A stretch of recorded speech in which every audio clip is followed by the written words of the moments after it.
पुढे एक मोठी बातमी, कुणबी प्रमाणपत्रासंदर्भातली सगळ्यात मोठी बातमी। कुणबी नोंदीवरून मिळालेली प्रमाणपत्र रद्द करण्यात आली आहेत। मराठवाड्यामध्ये 4 लोकप्रतिनिधींची प्रमाणपत्र ही अवैध ठरली आहेत आणि पडताळणी योग्य नोंदी न मिळाल्याने हे प्रमाणपत्र रद्द झाले। मनोज जरांगे यांनी 29 ऑगस्टपासून मराठा आरक्षणासाठी पुन्हा एकदा आंदोलनाचा इशारा दिलेला आहे आणि मराठवाड्यातूनच ही बातमी मोठी पुढे येते।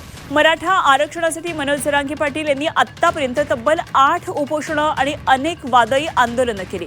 रस्त्यावरच्या या संघर्षाच्या जोरावर त्यांनी सरकारला झुकवलेला अध्यादेश काढायला लावला। हजारो मराठा बांधवांचा कुणबी दाखला मिळवून ओबीसीमध्ये प्रवेश करण्याचा मार्ग मोकळा केला। मात्र काही जणांचे कुणबी प्रमाणपत्र हे अवैध ठरत असल्याचं आता समोर आलेलं आहे आणि यामध्ये 4 जणांचे नव्याने काढलेले कुणबी प्रमाणपत्र रद्द झालेले आहे। एकदा आपण ग्राफिक्सवर सगळी माहिती पाहूया। तर 4 लोकप्रतिनिधींची प्रमाणपत्र रद्द झालेली आहेत। आपल्याला या दृश्यांमध्ये पाहायला मिळते ज्योती शिंदे, कोमल पारवे परभणीच्या, तर रेखा अंकुश अंबुरे सरोदे बीडच्या आहेत। या वर्षा गायकवाड नगरसेवक नगर परिषद गंगापूर।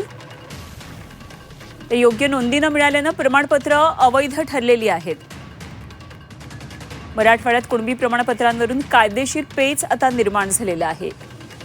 ही प्रमाणपत्र कोणाची रद्द झाली ते आपण पाहिलं। नोंदीवरून मिळालेली ही प्रमाणपत्र आहेत, मात्र आता ती रद्द झालेली आहेत। कुणबी प्रमाणपत्रासंदर्भात ही सगळ्यात मोठी बातमी आहे। अर्थातच आता मनोज जरांगे या संदर्भात आपली काय भूमिका व्यक्त करतात हे पाहावं लागणार आहे। 29 ऑगस्टपासून त्यांनी पुन्हा एकदा आंदोलनाचा इशारा दिला। त्यापूर्वी ही एक मोठी माहिती समोर येते।